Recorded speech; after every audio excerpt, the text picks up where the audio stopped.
Antonio P.N. Dalahican. Mga simpleng lugar na madalas lamang dinadaanan ng mga pampasaherong sasakyan. Ngunit muli nating buklatin ang libro ng nakaraan at sariwain ang bawat kasaysayan upang inyong malaman na sa Dalahican nakatayo ang monumento ng isang bayaning lumikha ng pambansang awit ng Pilipinas. Isang bayaning dito mismo isinila sa ipinagmamalaki kong bayan. Walang iba kung si Profesor Julian Felipe, habang sa pier naman nakatayo ang tinatawag na Fort San Felipe. At kung ikaw ay turista at dederecho sa pagmaneho, panigurado, mararating mo ang lugar ng San Antonio. Isang lugar kung saan nag-ensayo ang mga militar, mga tagapagbantay bayan, dahil mahirap na muling balikan ang mga bagay na alam natin malapit na ang katapusan.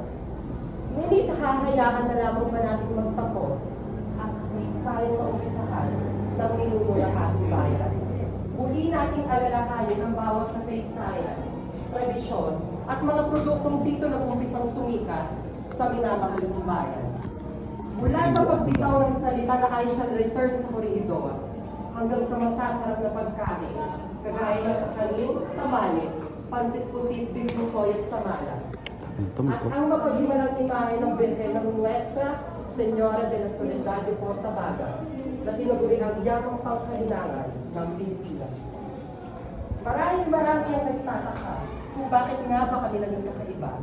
Ngunit sino nga bang mag-aakala na sa taunang selebrasyon na tinatawag namin regata, isang basaan, kasiyahan at hindi mo malilimutang selebrasyon na parte na ng aming tradisyon. Siyudad de Cavite, tunay kang katangi-tangi.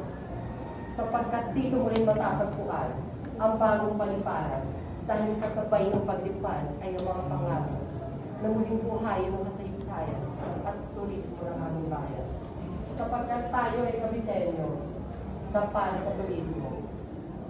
At bilang isang Caviteño, hindi ako magsasawang biglasin ang mga katawan, ang mamatay ng dating